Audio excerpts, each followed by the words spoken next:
Supplementary lesson record ചെയ്തതിലും കുഴപ്പമില്ല. അല്ലല്ലേ ലൈവായിട്ട് കാണാനേ. അത് മറ്റേതല്ലേ. അല്ല അത് ചെയ്തോ, അത് ചെയ്തോ റെക്കോർഡ് ചെയ്യാം.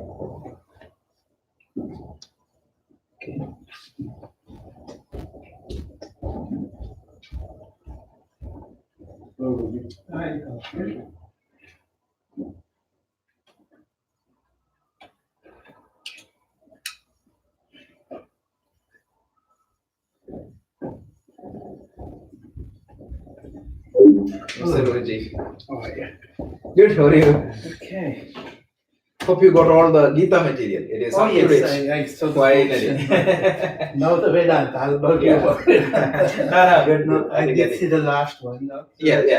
I'll put in that. The presentations also? All PowerPoint? all the presentations are No, in Vedanta. Vedanta, I'm put that. Yeah. Okay, that'll be good. Just get caught up with the Gita. So now Vedanta.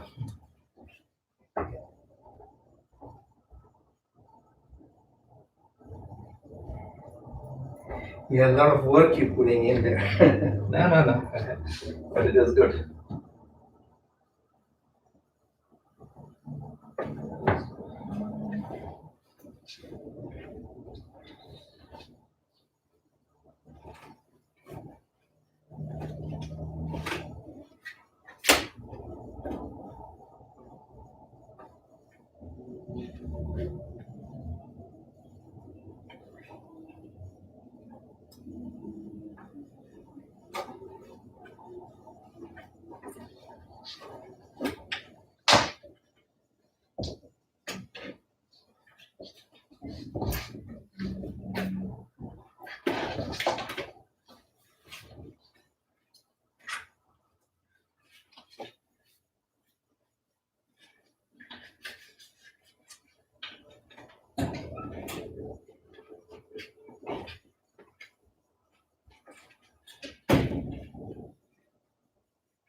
Instead of the whiteboard, I was just thinking, can't you write on the OneNote itself? Yeah. It will destroy the original notes. No, don't write on that. Just open another note and just write over it, because that way then it will save itself. No, because the notes I have already is self-contained. It's complete. No, I have it, but whatever you're writing right now also. Yeah. No, I have already put that in a note. Oh, that also in a note. Okay. Yeah. I'm just drawing some diagrams, that's it. Hello.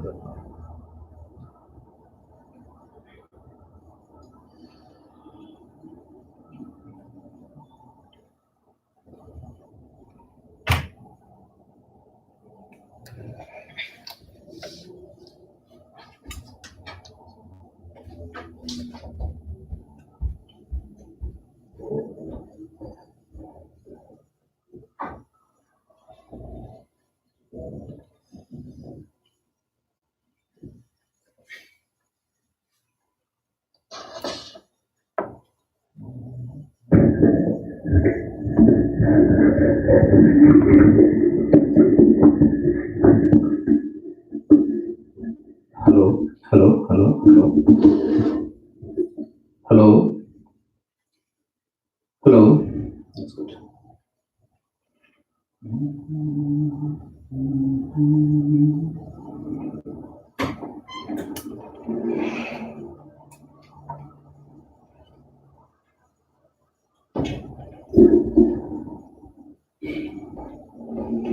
Are they expecting snow? I see a lot of salt in the.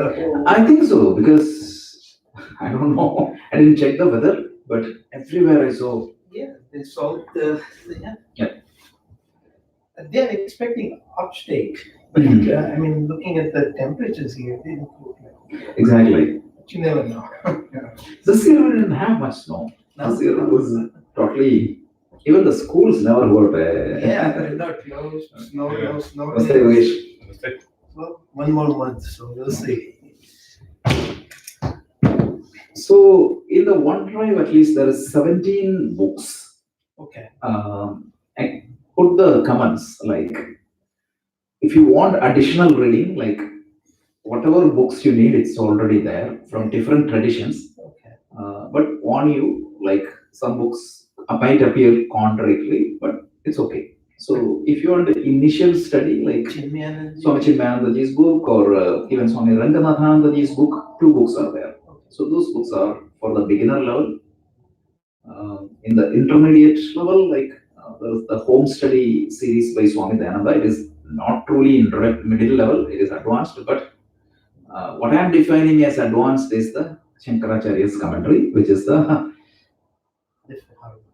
one. It's there, everything is there. And all the 20 lessons are there, 21 and 22 I'll put and just editing a little bit. And that will, all the PDFs are there. So from day 1. Oh, okay. And all the videos are also in YouTube.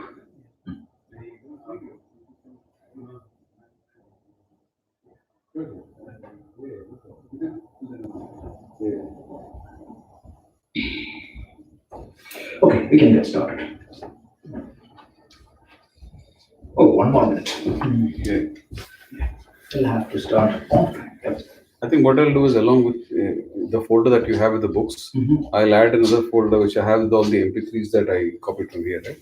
Yeah. Which are probably the MP3s of most. Yeah, but we can put, as I said, the general reference on the root folder is not just related to Gita, right? So we'll talk and put that in. I'll give you the video lectures of Swami Chinmayanandaji. Yeah. So we can extract that and put. Sure. You got all the materials, right? Okay. Okay, so here you go, Rajesh. Yeah. 8272, in case if you need. Sure. We'll start recording once we start. I forgot to charge my phone.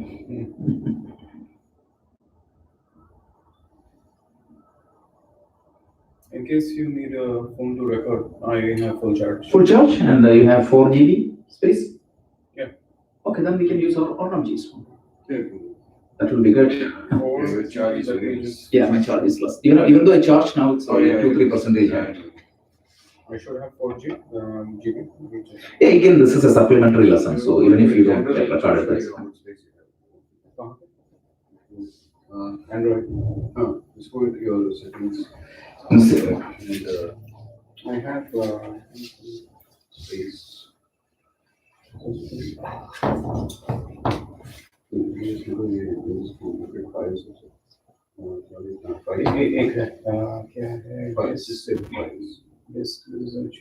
So you saw all the books and all the materials.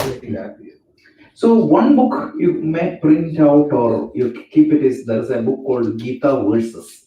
So that book is the translation of each verses and also the word by word meaning by Swami Dayananda. So it's a very good book. It's a 300-page book still, but it don't have any commentary. It's not that big, so we can use that. Who's that book? That's book by? Swami Dayananda. It's there. Gita Verses. So it has books by Dr. Radhakrishnan. Dr. Radhakrishnan's book is really a scholarly book on Gita. And additional book we have is, there is a Swamiji by Swami Paramarthananda. It's really good. He's one of the very learned Swamijis from Chennai. So his lectures are transcribed into a book. Especially one topic, as I was highlighting, he is also very clearly highlighting about the flow. The flow of Gita is like, initially you need certain steps to gain the qualification for seeking the knowledge, and then the second step is understanding the knowledge into an experiential reality. So the first 2 steps are called Karma Yoga and Upasana Yoga, and the final step is known as Jnana Yoga. So those are very beautifully highlighted in that book. Okay. So we are missing a lot of people. Seems this is a supplementary lesson, so most of the people have learned it. That's fine. We'll start. Okay. Okay, so we can get started. So I put this as a supplementary lesson because I was getting a lot of offline messages. We covered, in fact, lesson 20, 21, and 22. We covered verses 11, 12, and 13. 3 verses only we covered. But those 3 verses were apparently contradicting to a lot of people. And I totally appreciate that, because that honesty is really good in studying the Gita. So, on verse 11, Krishna said, right? Let's chant those 3 verses and let's try to get a holistic understanding of these 3 verses. And once for all, let's have a clear understanding of the 3 entities we have been talking earlier. So that's the goal today, right? So you are also confused, and so many people. It was so interesting to see that many. So I successfully confused everybody. But best form of confusion. But that's really good. I was so happy to see that many messages with that we didn't understand. So that's great. So please do that. That is really good.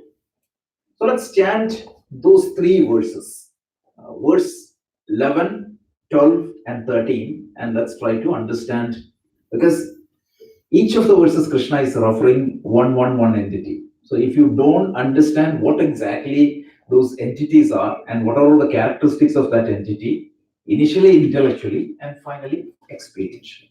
So let's do that. Okay, so let's chant verse 11. Ashocyananvashocastvam Ashocyanam vashochattam prajnavadamscha bhashase pragyavadamscha bhashache gatasunagatasumscha gatasunagatasumscha nanushocanti panditaha nanushocanti panditaha nattvevakam jatunasam nattvevakam jatunasam nattvevaham jatunasam natyevaham jatunasham natvam neme janatipaha natvam nemetana janatipaha janadipaha na chaiva na bhavishyamaha na chaiva na bhavishyamaha sarve vayamatah param sarve vayamatah param dehinosmin yatha dehe dehinosmin yatha dehe kaumaram yauvanam jara kaumaram yauvanam jara तथा देहांतर प्राप्तिर तथा देहांतरा प्राप्तिर धीरस्तत्र न मुह्यति. धीरस्तस्य न मुह्यति. Sorry if there is any mistake in between. I just realized I didn't have anything, just coming from the memory. So forgive me if there was any mistake. I hope not much. Forgive us too. Yeah. We usually get to see it on the screen so that we can locate it. Yeah. I didn't. This is a supplementary lesson, Sure, so I didn't put anything together for that. So I also realized. So this is just coming from my mind. That's good. So just don't take this as a theoretical thing. There are certain things I'm going to say is beyond your experience knowledge, but that has to be logically correct. So if you cannot logically relate to that, ask the questions. We can spend one more supplementary class on this. I'm totally fine with that, because this understanding is extremely important for understanding Gita. If this is not there, we are going to lose Gita somewhere. And it is not very difficult. Once you understand that, it is not going to be difficult. So Krishna started giving his teaching. First verse was verse 11. Krishna said that what you are talking is fantastic. You are talking like a well-informed person. Prajnavadamscha bhashase. Your words are words of wisdom. It is fantastic. But you are not demonstrating that, because you are showing an extremely hyper-stressed state. And in that hyper-stressed state, you are giving a lot of words of wisdom. Those two cannot reconcile. I cannot say that do the stress management, etc. But if you look at me, I am extremely down with stress.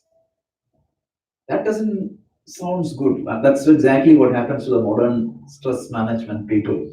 In other words, you're not practicing what you're preaching. You're not demonstrating what you're teaching, right? So Krishna was not blaming. Krishna was saying that you're not yet reached there. And he said, Pandita, if you are a real Pandita, other than a theoretical knowledge, Pandita, the definition I talked at that point of time. Atma means the one who knows Atma is the Pandita. The one who knows Atma means the moment I say Atma, you guys have a different understanding of Atma. That is what the problem is.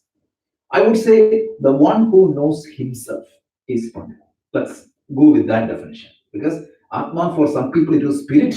I never knew that. For some people, that the body means what happens to the after death, what surviving the entity, some people thought that as Atma.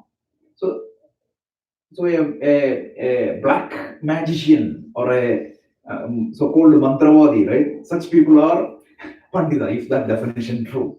Not at all. Krishna is defining somebody as Pandita if he knows himself properly. When I say somebody knows himself properly, there are two things we need to consider. Who we are and what we are. Again, who we are, what we are. So let's take myself as the example.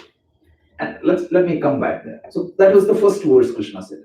For Pandita doesn't need to worry about those who passed away or those who are not yet passed away. In other words, what Krishna was saying is that if you know yourself properly, you don't have to extremely get depressed over the death.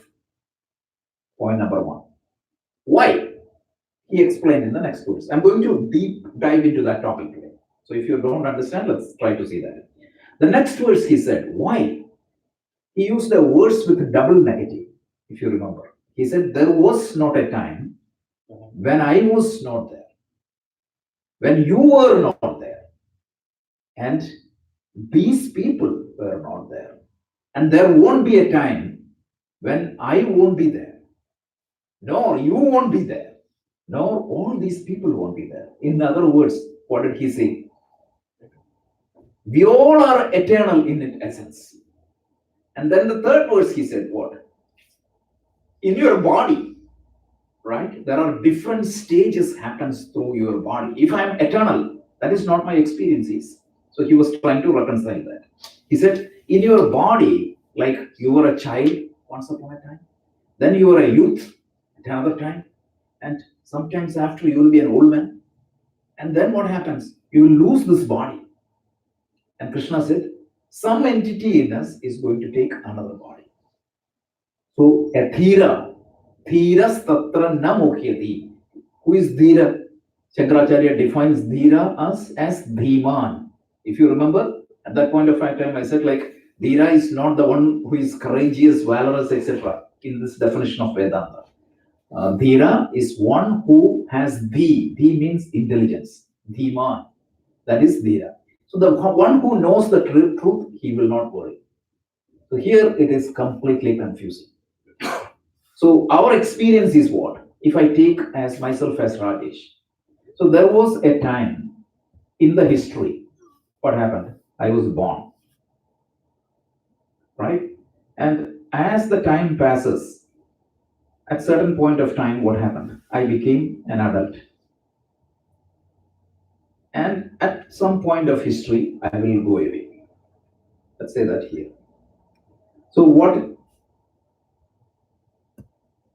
you can see, at a point of time in history, I was born, and for a period of time, I lived here, and at certain point of time, what happened? I died. So how is it possible for Krishna to say that there was not a time when I was not there? Second thing is that knowing this, never in the history of mankind, nobody had seen me prior to this. And never in the history of mankind, anybody will see me after this. Obviously. So if this is true, what in the world he is saying that there was not a time when I was not there, when you were not there, all these people were, means there was not a time when you were not there. So how is it possible? This is what you need to understand. Great, because I'm just consolidating all the WhatsApp messages I got so far. This was the question. And then people got confused with another two areas.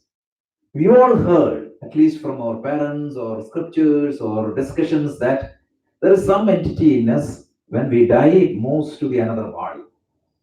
Being born as Hindus, you all believe in reincarnation, or at least you heard about reincarnation. Whether you believe it or not, that's a different matter. But you all heard that something survives the death. Forget about Hindus.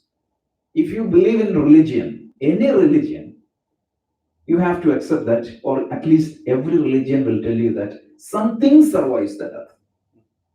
What happens to that entity after death? It varies from religion to religion.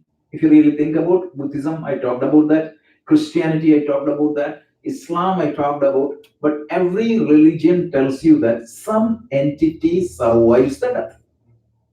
So, what exactly survives the death? And complicating the matter further, Krishna said that, is there any life, means birth and death, for that surviving entity? That is question number 2, right? So even though that entity survives our current physical death of 120 years maximum, is there an end for that entity? The third thing is, what confused most of the people thoroughly is, I said there is only one Atma. How can it be possible? So this was the third question we had.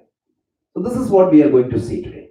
What exactly is associated with our physical death and physical birth?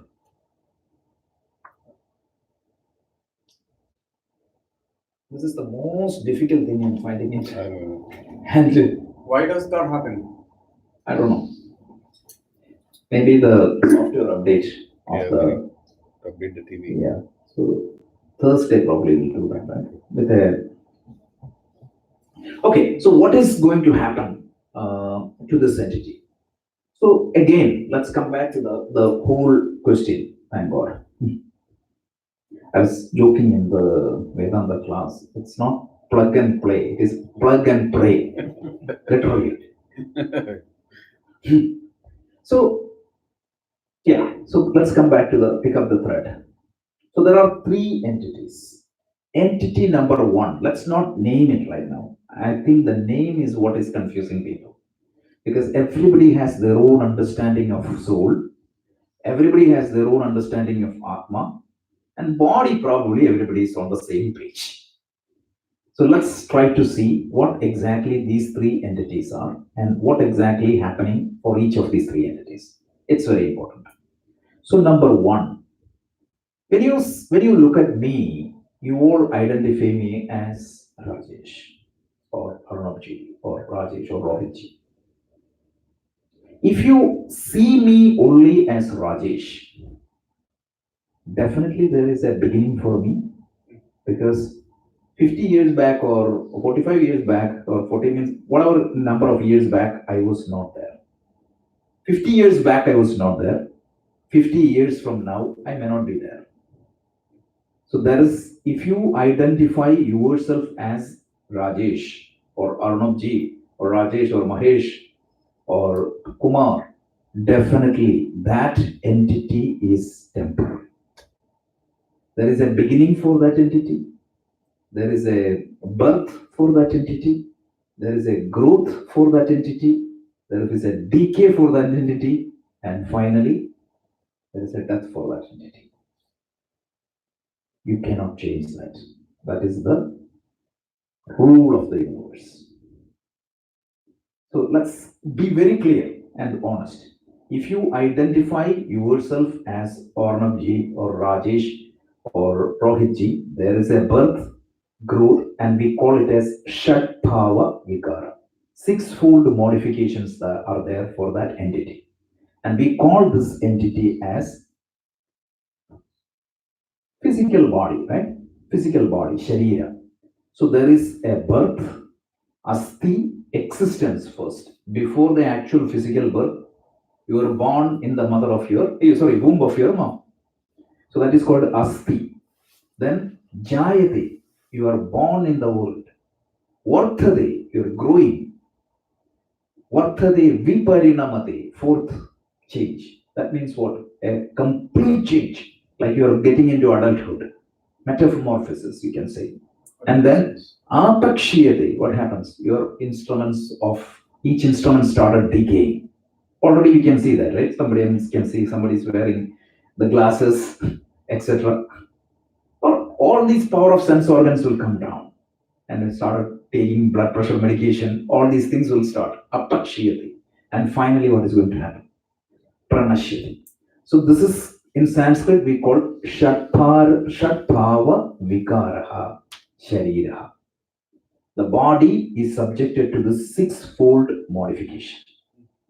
It has a definite beginning, it has a definite end. And the word sharira, or it's known as deha. Deha means dahana yogya, that which is eligible for burning. So this is what is body. So why means Krishna is going to tell later.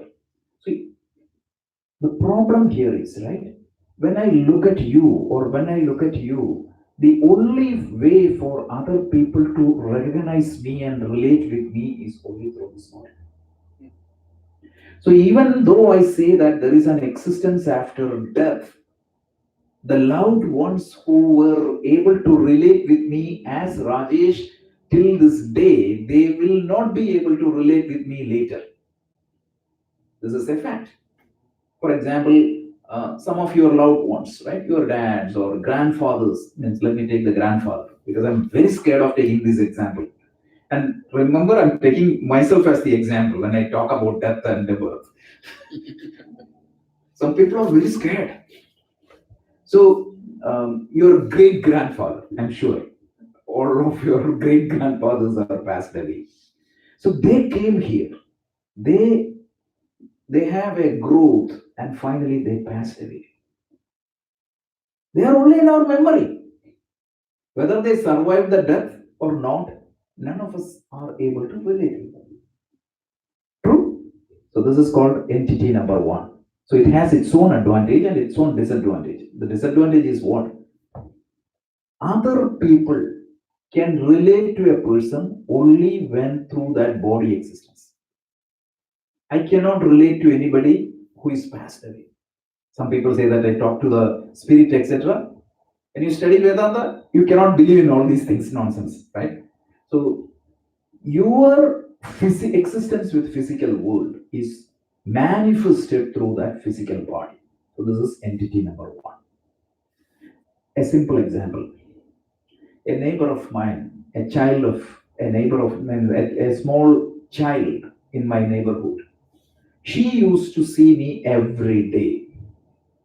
So whenever there is a blue Honda car going, she says that, okay, Rajesh uncle is going.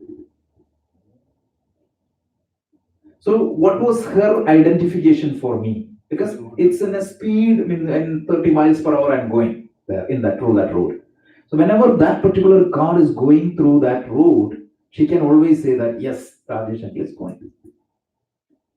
Suppose I change that blue Honda to a red another car. For that girl, through that identity, she cannot see. And she don't know that the red car is Rajesh uncle. Okay. Right? Yeah. So what was the problem for that girl? The girl identified me through a gadget or a tool belonging to me. Yes. That was point number one. So now let's come to the second point. So who are you is what we are trying to see here. We said in the last class, if you remember, I said we all are called Jiva. This is the word I used. Jiva is a Sanskrit word, came from the root jiv, means the one who live, a living entity. And as last week, what I tried to highlight was a living entity has three dimensions. Once again, any living entity has three dimensions. One is a physical body. And that's what we were talking earlier. So what is the characteristics of that physical body? It has a definite time of birth. It has a definite time of life longevity or life duration. And finally, there is a termination. What was the next point I said? Without that physical entity, I will not be able to interact with the world, and world will not be able to interact with me. This much is clear. So with respect to the physical world or the empirical reality or the relative reality, Rajesh was born at a particular point of time. Rajesh lived in this world at a particular for a duration of time, and after a period of time, he passed away. It's true, right? So far, you are with me. Now, the same example, I told you, one of the modern example can convey this message very clearly. When you take a computer has three dimensions. They talked about that. One is a physical hardware, this laptop. This is a yoga Lenovo laptop. And what exactly is the personality of the computer? Of course, the hardware is going to determine certain things, because what processor it has, what type of display it has, what are the gadgets associated with that hardware, definitely it is going to give me an option to interact with that computer. The way I interact with that computer, the way it process the information, everything is depending upon the type of hardware it goes. In other words, when I say hardware, anything I can touch, feel, and see. But is that hardware alone good enough to run the computer? There is another entity or another dimension which is called software. What is the definition of software? Something that you can't touch. Something that you cannot touch and see, but it exists. Can I say that the personality of my computer is the personality of the program that is running? Absolutely. Right now, what is the personality of this computer? It is a whiteboard. It can be a word processor later. And if my daughter takes it, it has the personality of a game. Correct? And if even within your family, right? When the lady of the house touches, what happens? All these shoppings will pop up. Mail, something else will pop up. So, depending upon the software that is running, the personality of the computer, can I say that it changes? Yeah, of course. And what is the difference between hardware and software? One is physical matter, the other one is subtle matter. When I say subtle, last week I gave one simple example that clearly communicates the difference between hardware and software. So let's say that this laptop has 1 TB storage. It's pretty much possible nowadays. Yeah. And what would be the size of your hard disk? God. I mean, wait. If I can make an assumption, I'm going to say that approximately 2.2 pounds. It will be less than that, but I'm going to exaggerate that to match the weight of your brain. Your brain is just 2.2 pounds maximum. So now, when you brought the computer, how many terabytes or megabytes or gigabytes used? Maybe a little bit, maximum the operating system. And let's say that you uploaded all the photos you have taken in the last 5 years. Easily one that TB can be full. So when you brought the computer, you took the weight of the laptop, overall weight of the laptop. And after loading this 1 TB of data, which is the videos recorded hours after hours after hours, if you weigh that laptop again, what would be the difference in the weight? Zero. Why? I added so much of data. Software. That is what is subtle matter. It's that something you added, but it won't manifest externally. If you got this example, you will get the difference between physical and subtle matter. Okay? So now, borrowing that same example, I was joking last week. I was telling that if Shankaracharya's time computer was there, you could have seen this computer example in all his writing. So now what happens? The second entities of the jiva. So first entity we saw, so that what? Physical body. But the physical body by itself is inert and insentient. If you brought a laptop and without any software, if you plug the laptop, nothing will happen. You will see some BIOS, some numbers, etc. It will say that put an operating system. Yeah, absolutely. So like that, if the physical body is not supplemented with something else, it won't work. What exactly is that something else? In a computer, what is that something else? OS. It is the OS, Application. not just OS plus the other applications. So just like that, the human body also needs to have an OS plus an applications. And whatever is the application that is actively running, that is going to determine the personality of that human being. And we call, just imagine the same software example, imagine that with the human body, there is some software is there. And we call that software as subtle body, or loosely translated as soul. So have this idea in the mind. So what exactly is the soul or the subtle body? It is that subtle entity which gives the soul, which makes the body functions. So to be specific, the subtle body has 19 components. 19 components are there in this subtle body as per the model of Vedanta. Of course, you can model this using different technique. So if I model the physical body, how many components are there? Millions. If that is the entire anatomy. So Vedanta broadly classified it as 4 or 5. The head, the main body, the hands, and the legs. That's it. That's one way of classification. But the science has evolved after that a lot. So you have hundreds of different organs, the brain, and within the brain you have all these neurons and the connections, and everything is there. So entire anatomy comes under the scope of what? Physical body. And the subtle body is what then?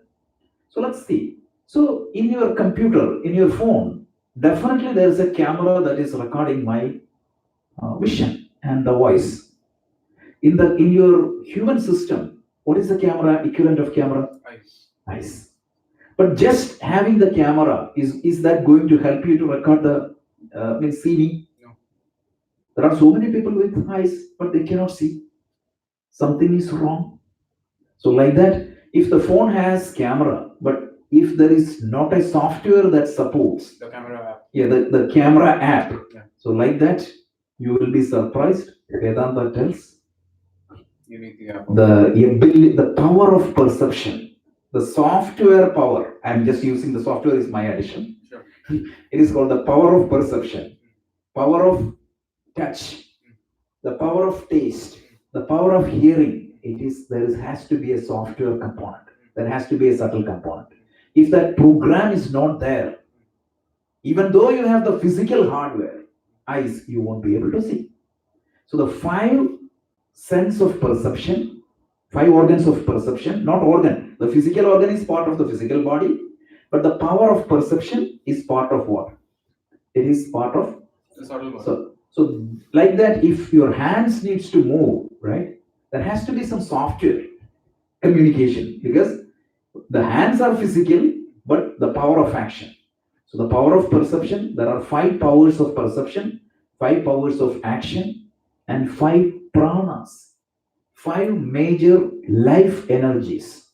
For example, the power of digestion, the power of circulation, the power of breathing, right? Means the air.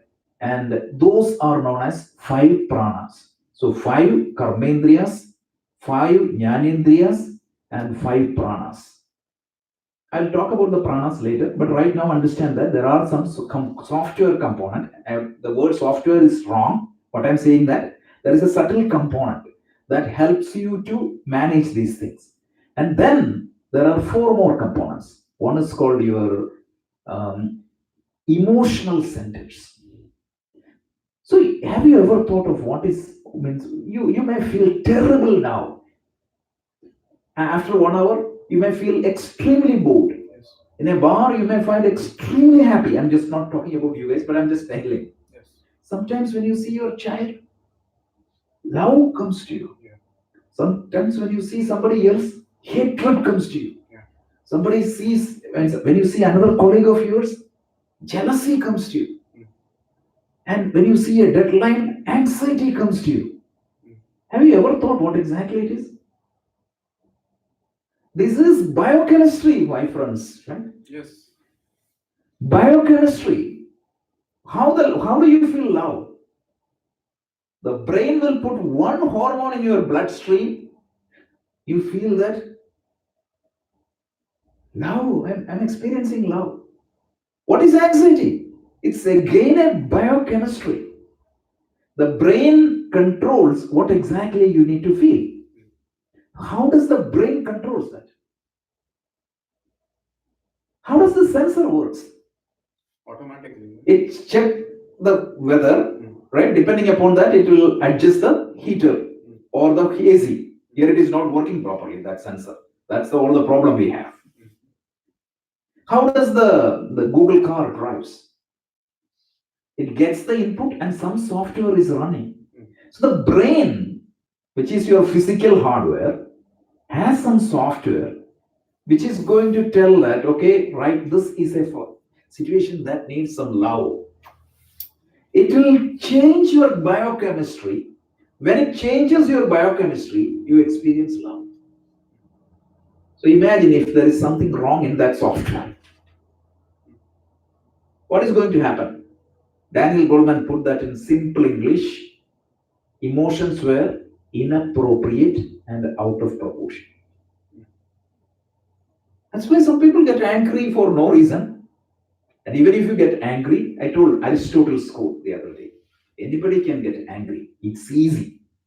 But being angry exactly at the right time and the right proportion, it's almost impossible. Why? This thermostat has some problem. That software has some problems. So there is an emotional component, a software that controls your emotion, regulates and controls your emotion is there. That is one part of your subtle body, which is called manaha. There is another portion in your brain, or so not in brain, in your subtle body, which is the software part, which is going to control your ability to derive information from the data that is stored. And that is called intellect. What is intellect? Intelligence.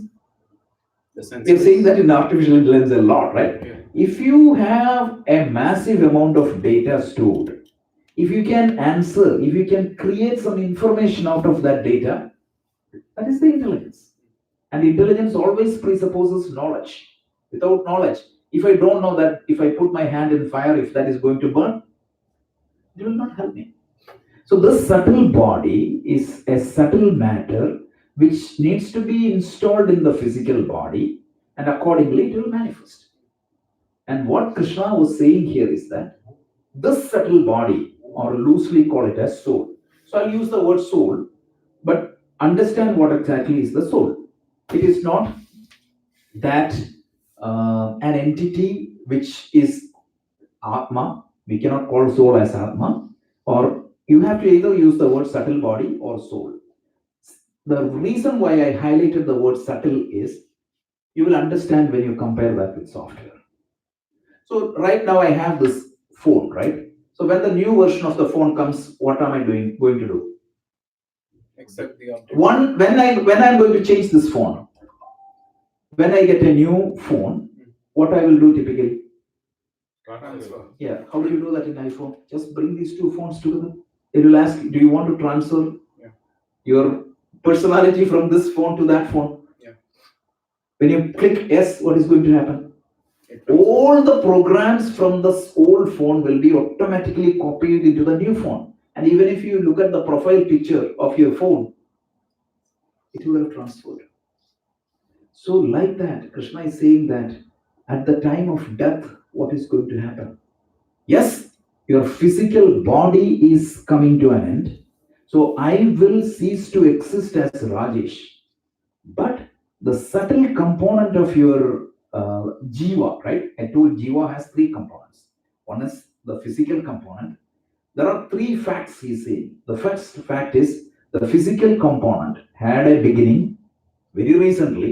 Very recently means relatively recently. When you look at the age of the earth, the age of a man is nothing. It's not even it's a dot. So the physical body has a birth, it has a growth, it has a decay, finally it has a death.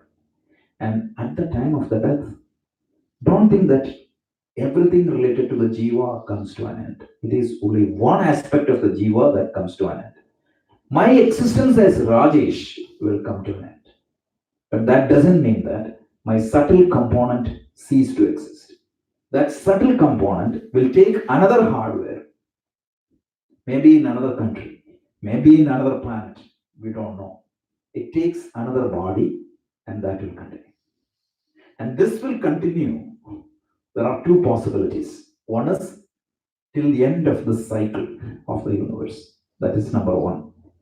Number two is if I get enlightened in between, then the subtle body ceases to exist. These are high things. We will see that later. But do you understand? The subtle body was there before my birth, and the subtle body will continue to exist after my birth. Yes. So Rajesh, Yeah. in this process Yeah. of the transmigration of the subtle body Yeah. across bodies, Hmm. does the jiva get to choose Hmm. a body and the software that will Beautiful go to the question. body? Okay, so this is a beautiful question. The detailed answer is on chapter 8, but let me give a 2 minutes version. Please. This 2 minute version is called the theory of karma. It's called the law of karma. The law of karma tells me that when the beginning of the subtle body, so that would be at the beginning of the cycle of the universe, the creation of the universe. So from there, whatever action I do, action means don't think that it is physical action alone.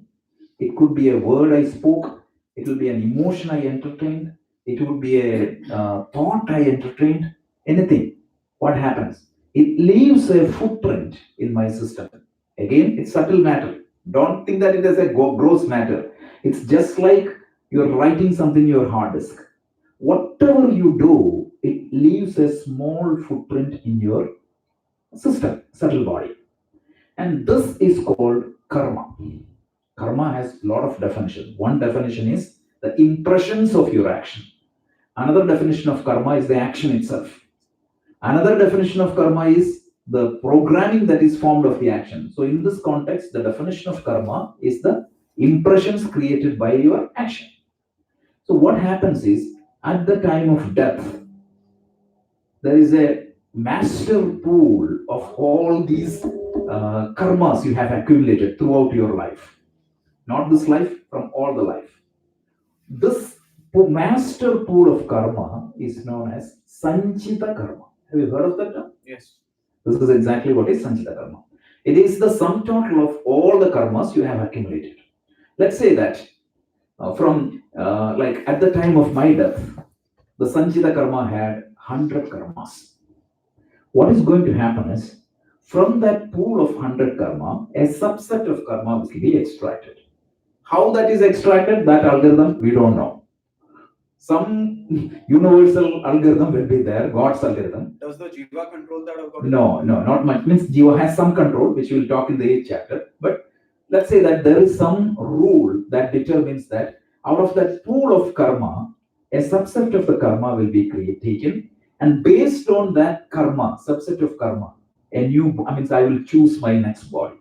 So that pool of karma, which is going to determine my next life, we call a different name, prarabdha karma. Have you heard of that term? Yes.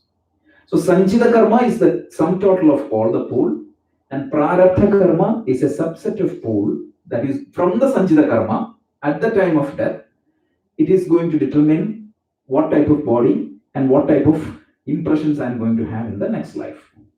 Now, when I got the next life, whatever actions I do, what is going to happen? It is going to create more karma.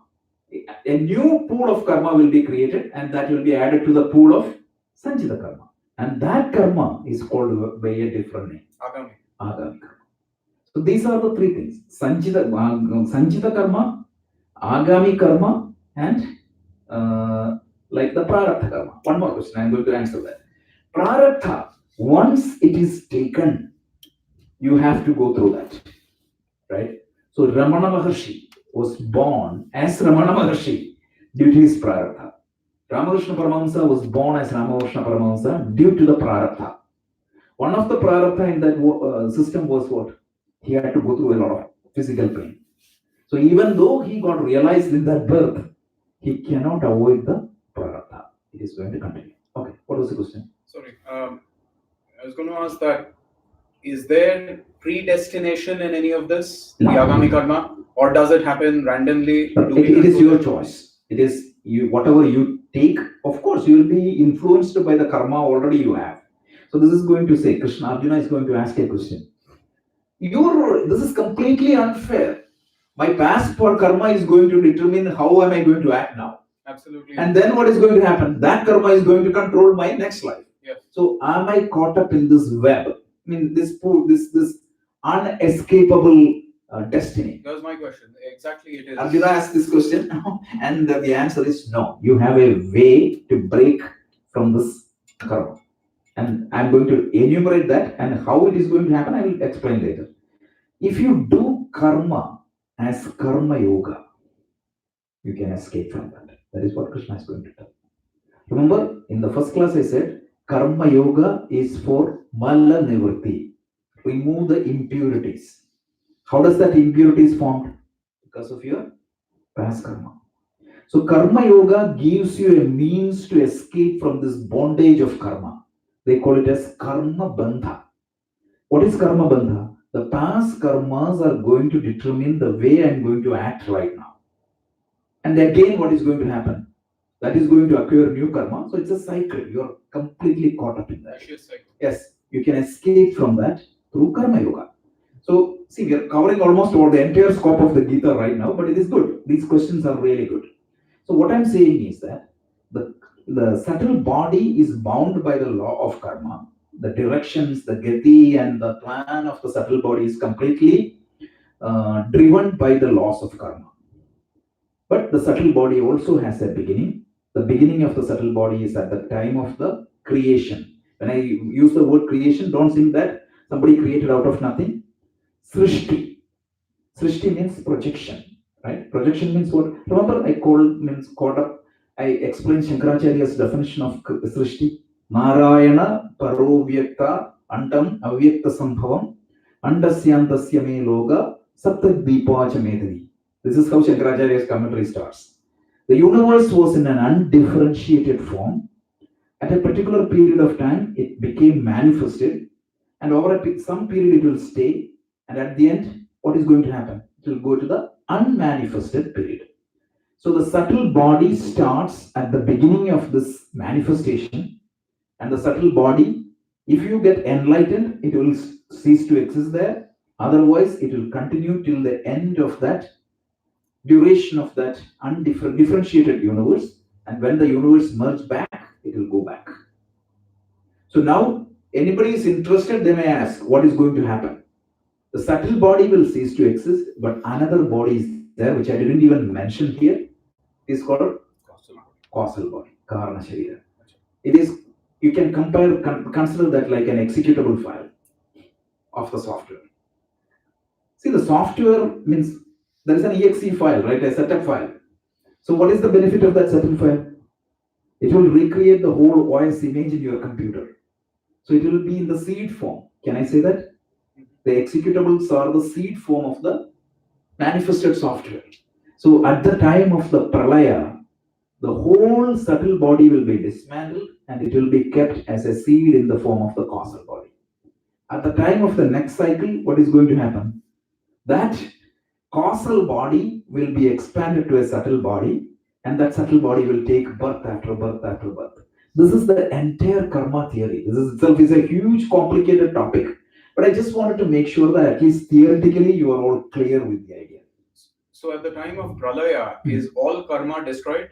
No, the karma won't be destroyed, but it will be so stored in a seed form. Seed form. So that the next cycle it will manifest. So the next, see, what is going to happen is next cycle, what is going to happen? The subtle body, his subtle body will be different from his subtle body because of the past karma. See, what you do is you're taking an image of your OS in a small executable file, right? Because initially what I was doing, I was trying to move my software one hardware to the other hardware. So at the time of pralaya, what is going to happen? There is no existence for the hardware or software after the pralaya, because the whole universe becomes in a seed form. We call it as Hiranyagarbha. That is the technical term. So don't worry about this too much, because we are going deep into the Vedanta. But what is going to happen? Whatever karmas I have accumulated, what is the personality of my subtle body? An image will be taken in the form of causal body. So let's say that my personality is ABC. An image of that ABC will be taken at the time of pralaya, and when after the pralaya, when the next cycle starts, a subtle body will be created, and that subtle body will have the flavor of ABC because it was just an expansion of the ABC image. This is very complicated subject, but at least is it clear? So Rajesh, Yeah. at pralaya, right? Yeah. Is it just a technicality? Yes. Like, is anything changing really Nothing. process-wise? Nothing changes. Everything is being Everything backed becomes up. just yeah, technical. exactly. Exactly. Everything is being backed up. Reset everything Yeah. and then restart the whole thing. Correct. The process doesn't change. Process doesn't change because that is why the backup is taken. So the computer example is extremely critical. I don't know without this example how masters explained it. I have no other example. You won't see this example in any of the book, any of the Vedanta book, but at least I found this as the best example. Sorry, I had one more. Any number of questions. Today is supplementary lesson. This is the time to answer any question. So you mentioned, Rajashji, that karma yoga Yeah. is a way to escape or gain enlightenment and escape from the cycle of. I didn't say karma yoga is a direct means of enlightenment. I said karma yoga is a means to escape from the bondage of karma. Right. What is the bondage of karma? The karmas you do right now is going to create the impressions in my head or in my body, and next day I'm forced to act based on that impression. Based on that. There is a definition of habit. You create the habit initially, smoking. Yeah. And then what is going to happen? The habit creates you. Absolutely. Like that, the karma, you create the karmas. Yeah. The problem is when I say karma, the image comes to your mind is action. But the impression is also called as karma. So that's why I'm using the word, the impression. So I'm breaking that word and I'm using different equivalent English words, because otherwise this unlearning has to happen for Vedanta to go in. A lot of these paperbacks books without proper traditional study has destroyed our understanding. For me, when I started the study of Vedanta, I started reading all these out of the enthusiasm. I started reading all these books, and these books gives me wrong information. So that's where you need a study with proper teacher, with proper bhashya. And this is a problem. Okay, so now, what was your question? Yeah. So Rajuji, my question was that, let's say a person has some prarabdha karma which is putting him in a lot of misery, and like he's going through one turmoil after another in his life, and so, and he doesn't have any of this knowledge of Vedanta. Generally, what does a person do? He, right frame of mind, he would go and pray. And we've seen prayers help. They actually take him out. How does that happen then? Is the karma going away? Okay, prayer is also a karma. It's an action. Correct? Yes. Karma, any conscious action is a karma. See, karma in the form of an act. Karma, I said, karma itself has different dimensions. One is karma in the form of an action, then karma in the form of the impression that created by that action. In Sanskrit literature, you will see karma for both these things. What I'm saying is that this person going through a turmoil in his life, he goes to Lord Venkatesha and prays. That's a conscious action. And naturally, there is an impression will be created out of that action. What is that action? Impression. It will be a good impression. Correct? Mhm. So that impression is going to give him to the right direction later. So that impression will start influencing Correct. his next act. Correct. So that's exactly what I meant. So right now, see, a huge problem happens to a person. That person can turn to alcoholic. Take a different escape route. So if he started drinking one drink just to escape from this, excusing himself that I have enough reason to do that. What is going to happen? That drinking is going to put an impression into his mind. Tomorrow at 6 o'clock, when he gets into trouble, what would be the thought comes to him? One more drink is fine. Isn't it? Though that is our experience. Most of our experience is like that. Right? How many doctors I saw addicted to smoking and drinking? They will advise everybody in the world. Don't drink, don't smoke. But when situation comes in, how many times we all decided, right? We don't want to shout at our children or shout at our spouse. But somebody was telling me yesterday, right?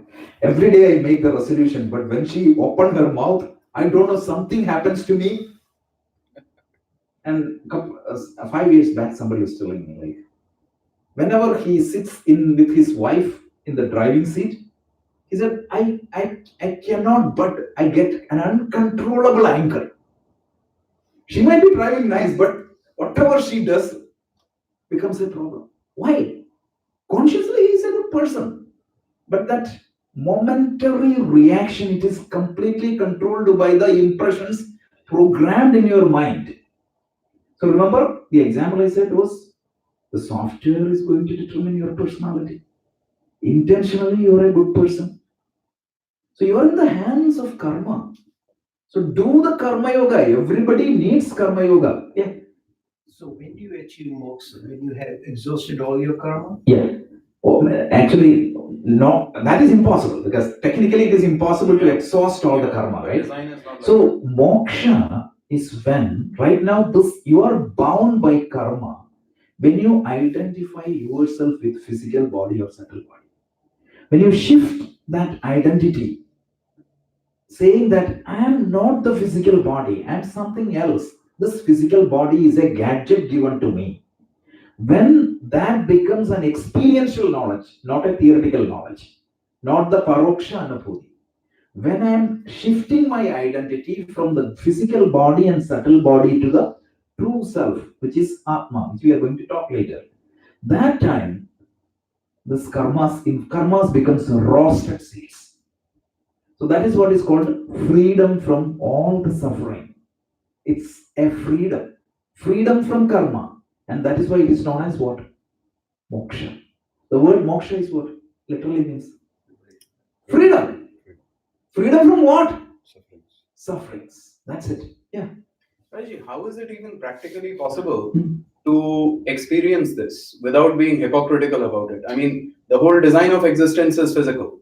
I relate to you through your car model. I don't see the Atma. How can I experience the Atma? Correct. But the driver of the car, remember, you are the driver of, means I said for the child seeing from you from outside, her identity of you is that car. But as a driver of the car, you know that this is a gadget or a tool given to me. My way of commuting is entirely dependent upon this car. But I am different from that car. I uses that car, but I am different from that car. That means the physical problems of the car is my problem. If the tire is a flat tire, it is going to impact me, definitely. Yes. But it is impacting my car, not me. So that is the moksha. Moksha is not going to make you run away from the world. Moksha is just going to, means we are realizing that this body I am using, it is not me. This is called the problem of identification. Vedanta identified two major problems. One is called identification. Second one is called attachment. One is what exactly, who am I? Remember, I started saying that the exploration here is to understand who am I and what am I. Right now, if you ask me who am I will say that 50 pounds, 5 feet 8 inches, made in India, living in United States, with masters in computer science, working as a program management manager. All these are attributes of my physical body. So it's as if, like, when the child is asking, who is this person? This is a Mercedes, means BMW 7 Series, 2017 make. Exactly like that. So this is the most powerful and most important gadget given to us. This body. But that body is not you. Because if that body was not there, I should not have had any existence at the time of death. Right? My existence, if my existence is to exist at the time of death, then that means I mean I'm body. So now I'll give you an example. So if I take my life or anybody's life, excess life. So at the time of the creation, these are all fictitious, okay? Don't take it very true, right? So what happens? The first birth was like a tree. But I'm going to make it only human, because then you may ask how you become tree, plant, animal. That's a different topic. So let's say that he was Dave Smith. And after his death, he became Aparna. And then he born in Australia as Steve Johns. Then he born in India as like a Swami somebody X. So look at this. So all these time frame, the subtle body is still the same. Yeah. But the physical body, he started the subtle body, which is the software, started expressing in the world through different names and forms. Isn't it? Yes. That's exactly what it is. So Krishna was telling that I have touched only 2 dimensions. One more dimension is there. So Krishna was telling that what? Asmin dehe, in this body, right? In this body means at the time of the birth of the physical body. Asmin dehe kaumaram yauvanam jara, the owner of the body or the possessor of the body. He used the word dehin. Dehin means the one who owns the deha. Who is the one who owns the deha here? It is the subtle body, right? Because the subtle body took a physical body because of the karmas. So the karmas means the owner of the body, which is the subtle body. Here in this case, that means I'm going to call the subtle body as X. So this subtle body initially was say Dave Smith, then it became Aparna, then it became Steve Johns, and finally it became Swami Anubhavan. Means I don't want to call a name, because if there is a Swami, that's a problem. Swami X, Swami Y. So the same subtle body, which is the owner of all these physical body, Dave Smith, Aparna, Steve, and John, all these was, and that Swami, all these bodies were owned by the subtle body X. In other words, the software in my phone, I'm not joking, like from 2010 onwards, the personality of my phone is same. Of course, I have added the new app, which is the Agami Karma, but there is a Prarabdha Karma here. I could see the files from 2010 onwards, and I got the first one. So I can say that the owner means what exactly is the personality of this phone? It came from the past. So this came from X. So the X, what is going to happen all these period? Every birth, the Prarabdha Karma got negated and the Agami Karma got added. So Krishna is saying that the owner of the body, which is the subtle body, Dehin, acquires a body, and that body goes through Kaumaram, Yauvanam, Jara. So that the gadget or the physical body goes through different changes. Just like that, Tatha Dehandara Prapti means at the time of death, what is going to happen? Another body will be acquired.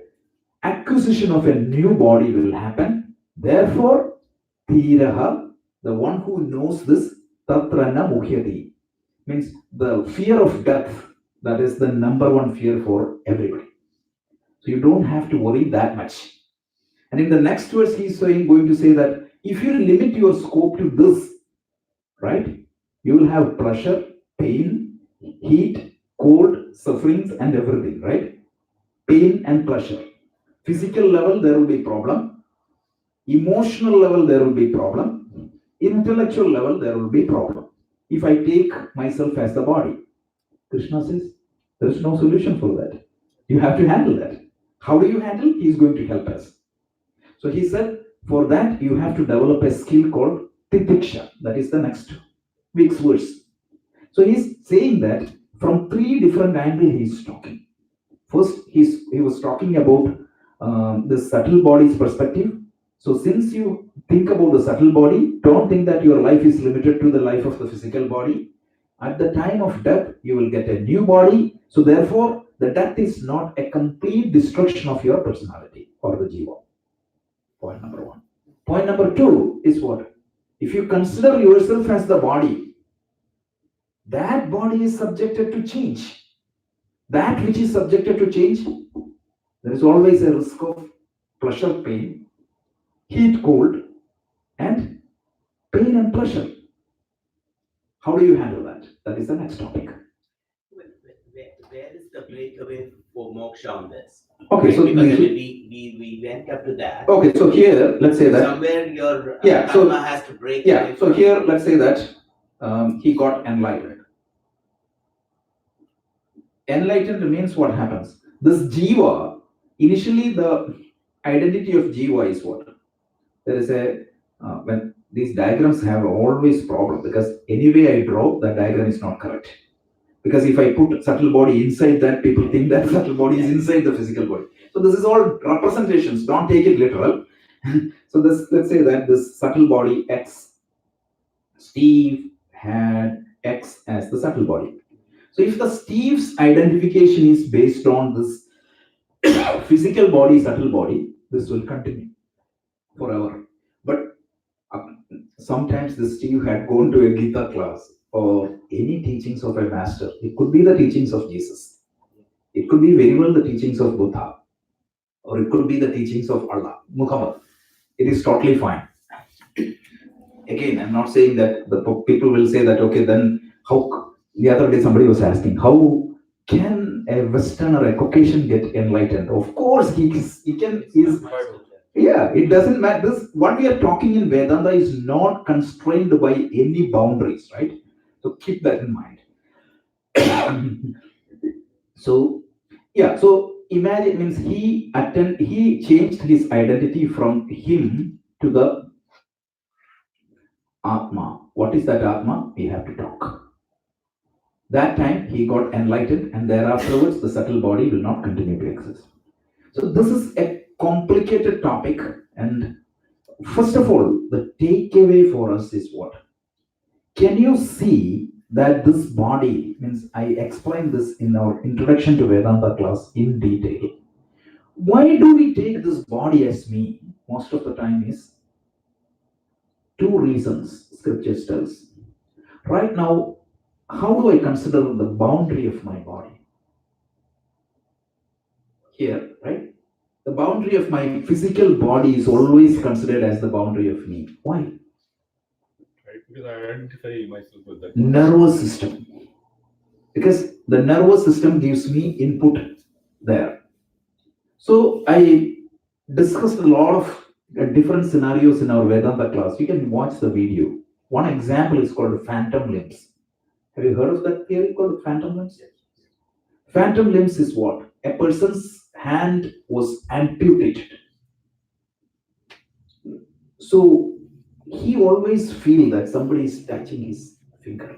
If you go on YouTube, actually, you can watch videos of these soldiers who go to wars and their hands have to be amputated. This is not a fiction.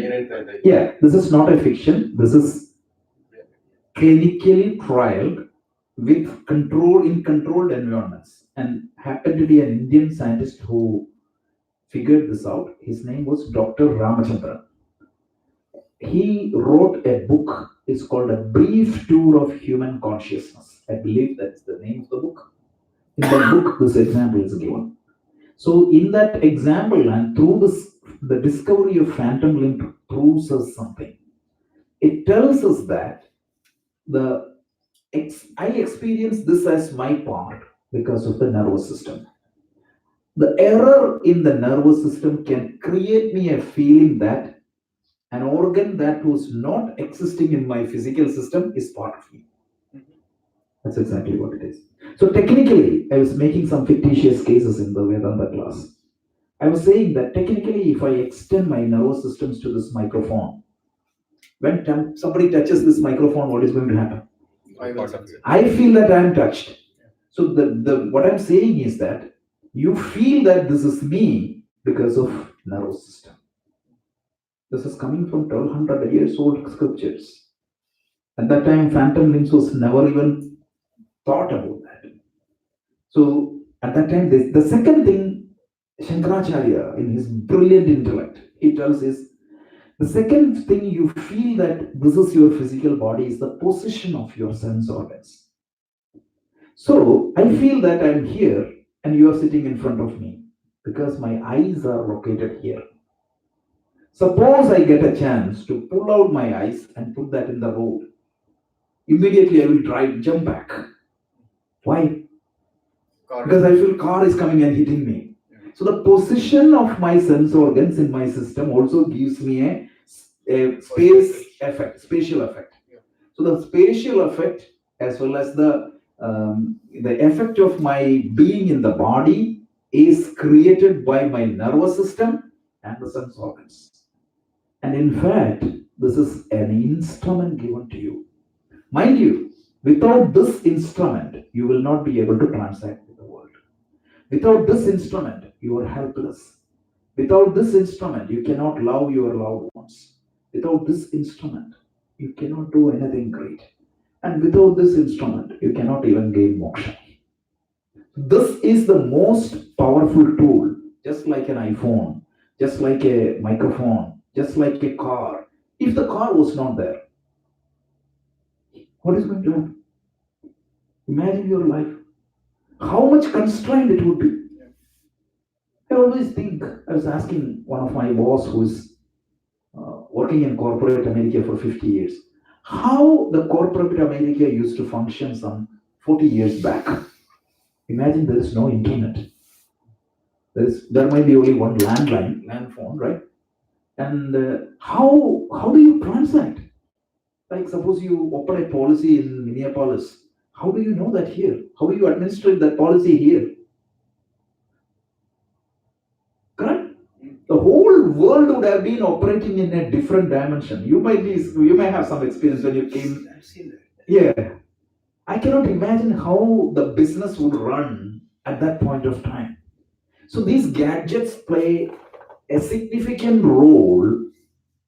Tell me if you disagree. It is. So gadgets really what it's creating is a network. Correct. So your network expanded. Not just network, right? But for example, if the car was not there, Right.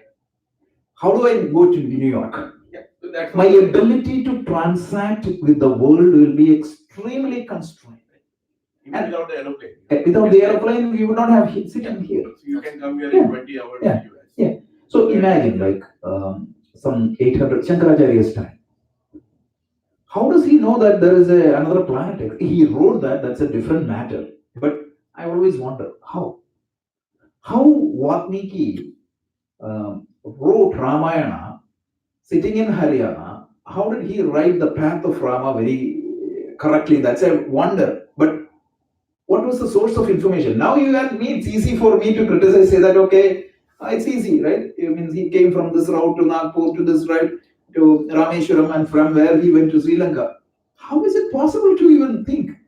Your speed is limited by 35 miles per hour, maximum, kilometers per hour. That is the speed of a horse. So if this body is not there, and depending upon the capability of the body, some people will have like a powerful, in artificial intelligence we learn, right? So some places you have to use C to program because some of these graphical systems, if you use Python, it will take forever. So like that, depending upon your capacity of your brain and the organs, it is going to differentiate you how you transact with the world. If the brain can process more bytes, you are considered as a brilliant person. If your hands are strong, if your reflex is wonderful, you would be a great player. Right? That's what you determines a good player is. So don't underestimate body. Don't tell me that because you are identifying your body as not you, only as a key instrument. Don't think that you will neglect it. Absolutely. Some people keep their phone more than their body. Car. If the car has slight dent, somebody's heart will break. They know that they are not the car. That is the attachment, problem of attachment. Right now the problem is identification. You think that the gadget is yourself. So if I think that my car is myself, what is the time of my birth? The acquisition of the car. What is the time of my death? It is the, yeah. So Krishna is trying to help you to understand who you are and what you possess. Right now the problem is a wrong identification. This is going to be explored later. So at least have you got what is that temporary entity and what is that transmigrating entity? Sorry to take you all through the karma theory, but We wouldn't have gotten it any other way. I think we have some clarity. I think we'll have to break 6:15. correct, we have to start the meditation. So let's stop here. So now the third entity, Atma, is there, which is the theme of verse 16. I'm going to explain that. So Krishna is going to go to the three dimensions of our personality. One is the physical, second one is the subtle, and the third one is what there is an entity which do not change at all. We're going to see that. There are two popular theories in Vedanta. One is called the Pradibimbavada, next one is called Vivartavada. We will see that. And you will get a clarity. So this clarity is needed. If you are not getting this clarity, our Gita study is not good. Okay, fantastic. Just go through the last Vedanta class actually. This was talked about, the same things were talked about again in the class. It's so, I never know how it coincided. It's very interestingly that. ये पूरा recording है. पूरा Okay, go ahead, इसमें क्या है? I have this. I kept on restarting. Yeah, and ran out no, of space. sure. That's fine. Today is a supplementary lesson. I'm not going to put this into a regular lesson. So